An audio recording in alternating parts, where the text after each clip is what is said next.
Hi students, very good evening to all. So हम कर रहे थे एनसीईआरटी क्वेश्चंस। लास्ट लेक्चर में मैंने पार्ट 1 अपलोड किया था जिसमें हमने ओम्स लॉ से रिलेटेड जितने क्वेश्चंस थे एनसीईआरटी के, potential difference, current, Ohm's law, इनके क्वेश्चंस डिस्कस किए थे। सो आज मैं कुछ क्वेश्चंस बता रही हूँ जो हमारे सीरीज पैरेलल से सॉल्व होंगे। कुछ क्वेश्चंस मैं डिस्कस कर रही हूँ, कुछ क्वेश्चंस तुम लोग ट्राई करोगे। Again I am saying that अगर कोई क्वेश्चन नहीं बनता है तो तुम मुझसे कमेंट्स में पूछ सकते हो, बट करना जरूर है। So let's start with the topic that in the circuit diagram given in the figure. So figure is given to you 11.10. So that was the figure. This is R1, R2 and R3. So all three are connected in parallel. अब उसके बाद हमारे पास students क्या है, question में ये given है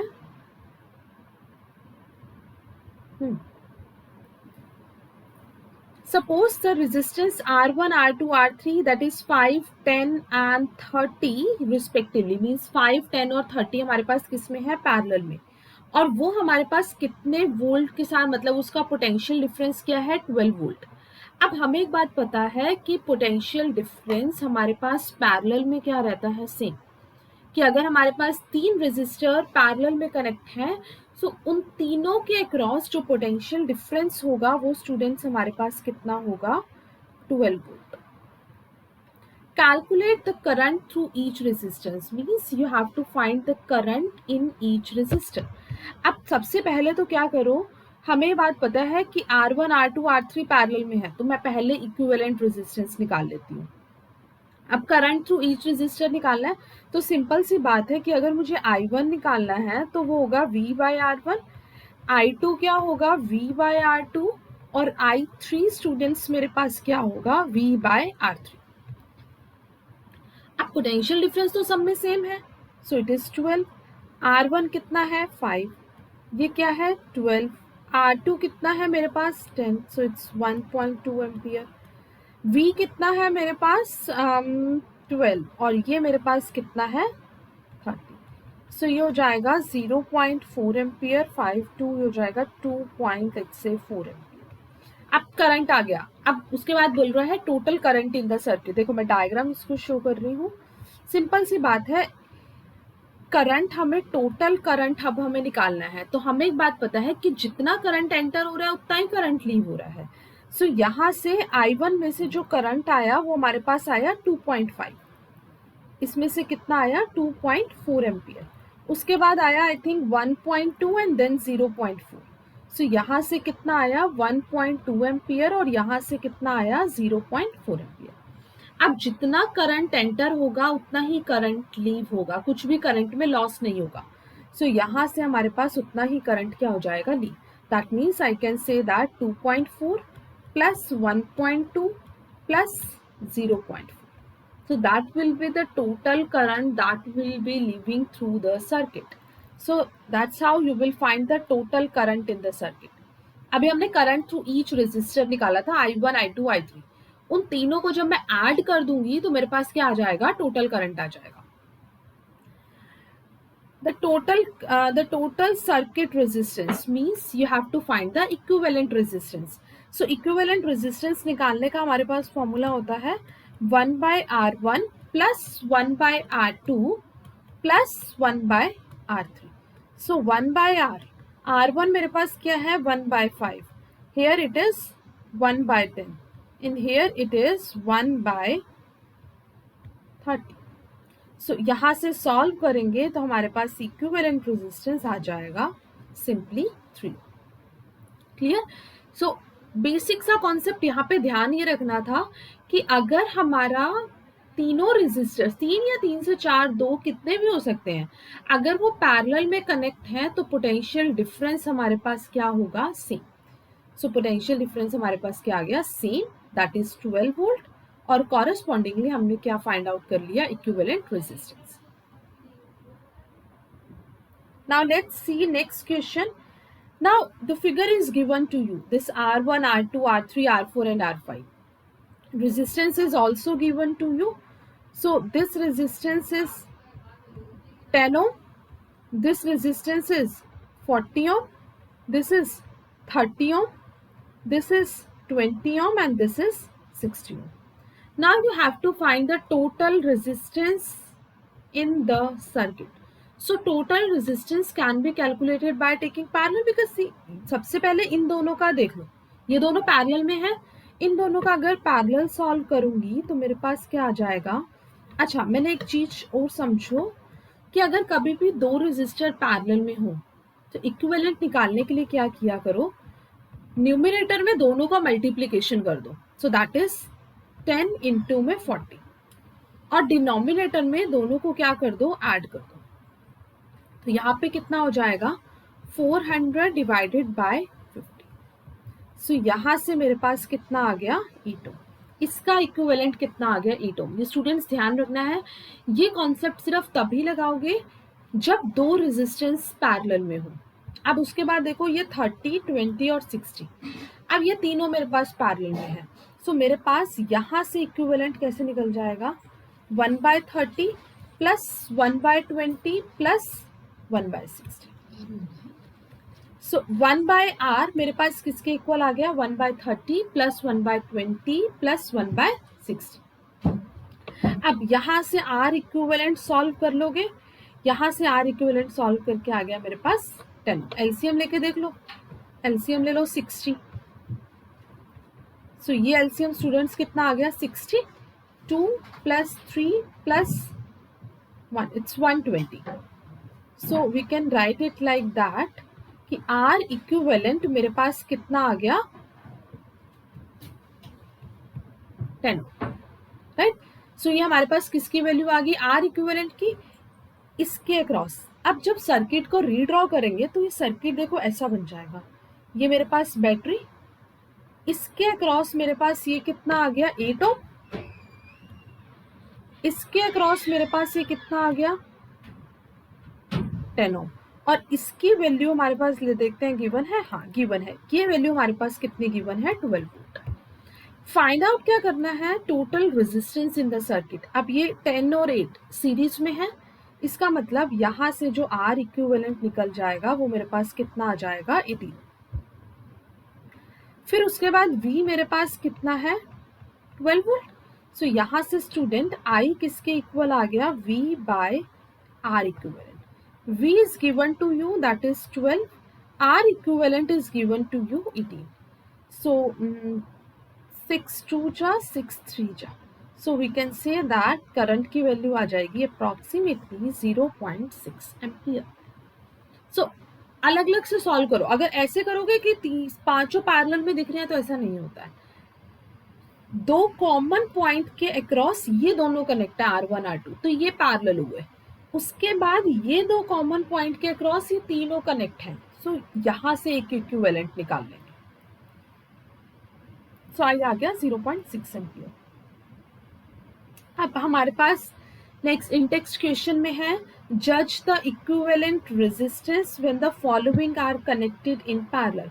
अब 1 और 10 पैरेलल में है, 2 पैरेलल में है, तो मैंने अभी बताया कैसे कर लो, 1 multiply by 10 to the power 6 over 1 plus 10 to the power 6 parallel में होंगे.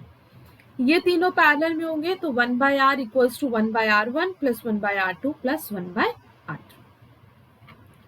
Now let's discuss the next question. An electric lamp of 100 ohm, means हमारे पास एक लैम्प है, ये हमारे पास क्या है, 100 ओम. A toaster of resistance 50 ohm and a water filter of resistance 500 ohm. 100 ohm, 50 ohm and 500 ohm. They are connected in parallel to a 220 volt source. So ये हमारे पास parallel में connect है, कितने से, 220 volt से.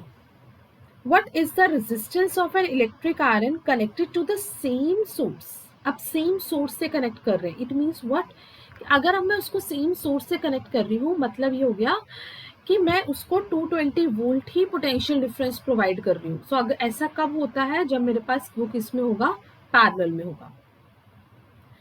अब तीनों हमारे पास किस में है, ये पैरेलल में है. फाइंड आउट क्या करना है, इन तीनों का कॉम्बिनेशन पहले निकाल लेंगे, equivalent resistance. So equivalent students कितना आ जाएगा, 1/R1 is equals to 1/100 plus 1/50 plus 1/500. So 1/R is equals to, let's take LCM as 5. This is 5 plus 10 plus 1, 15 plus 1, 16/500. So यहाँ से R की वैल्यू आ गई 500/16. करेक्ट। सो R इक्विवेलेंट स्टूडेंट्स हमने find कर लिया। बहुत इजी है, जितने ज़्यादा क्वेश्चंस करोगे उतना ज़्यादा ये इंटरेस्टिंग लगेगा। उसके बाद क्या बोल रहा है, what is the resistance of an electric iron that will, resistance हमने उसका फाइंड आउट कर लिया 500/16 ओम, है ना, connected to the same source that take current as much as all 3 appliances and what is the current through it. अब हमें देखो, हमें इलेक्ट्रिक करंट फाइंड आउट करना है इलेक्ट्रिक आयरन का। अब हमें एक बात पता है कि स्टूडेंट्स V प्रोपोर्शनल है I के। अगर V प्रोपोर्शनल है इसका मतलब मैं सिंपली बोल सकती हूँ V equals to I R. So I can say that this R is equals to V by I only. Correct, ये I मुझे निकालना है। रेजिस्टेंस हमारे पास कितना आ गया, 500/16। V हमें पता है कि हमें सेम सोर्स की बात कर रहा है, तो दैट इज 220। सॉल्व करोगे, सो यहाँ से सॉल्व करके हमारे पास किसकी वैल्यू आ जाएगी, करंट की वैल्यू आ जाएगी। दैट्स इट, बहुत सिंपल सा था।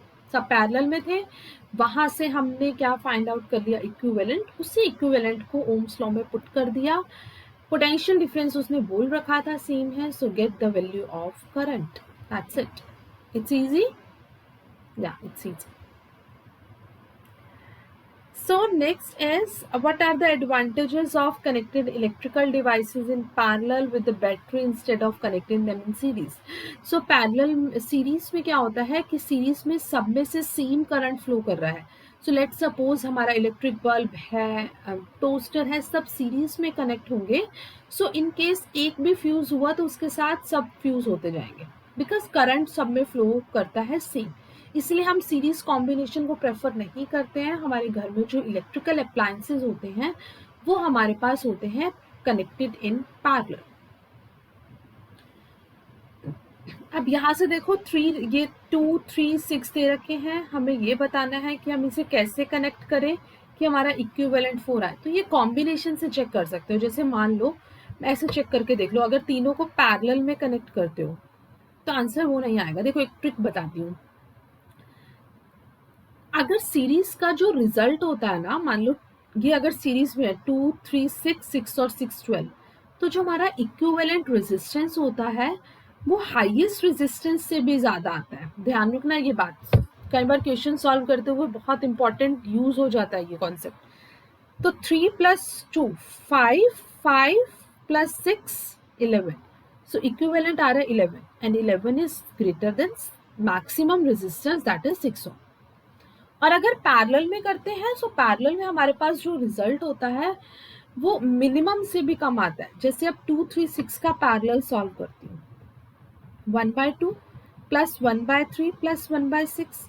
सो I can take as LCM as 6, so it's 3 + 2 + 1, 6/6। तो R देखो कितना आ गया, 1। अब देखो मैंने इसको कैसे पता लगाया। नेक्स्ट ऑप्शन था B 1 ओम, कि हमें रिजल्ट B 1 ओम लेके आना है। सो मिनिमम वैल्यू कब आती है, अगर मैं तीनों रेजिस्टेंस को पैरेलल में कनेक्ट कर दूंगी तो जो मेरी मिनिमम वैल्यू होगी सब रेजिस्टेंस की, आंसर उससे भी छोटा आएगा। तो देखो 2, 3 और 6 का मिनिमम वैल्यू कितना है स्टूडेंट्स, 2। सो मेरा आंसर 2 से छोटा आएगा। तो मैंने फटाफट से देख लिया स्मार्ट वर्क करके कि 1 ओम 2 से छोटा है। सो इसका मतलब वो हमारे पास किस में कनेक्ट होगा, पैरेलल।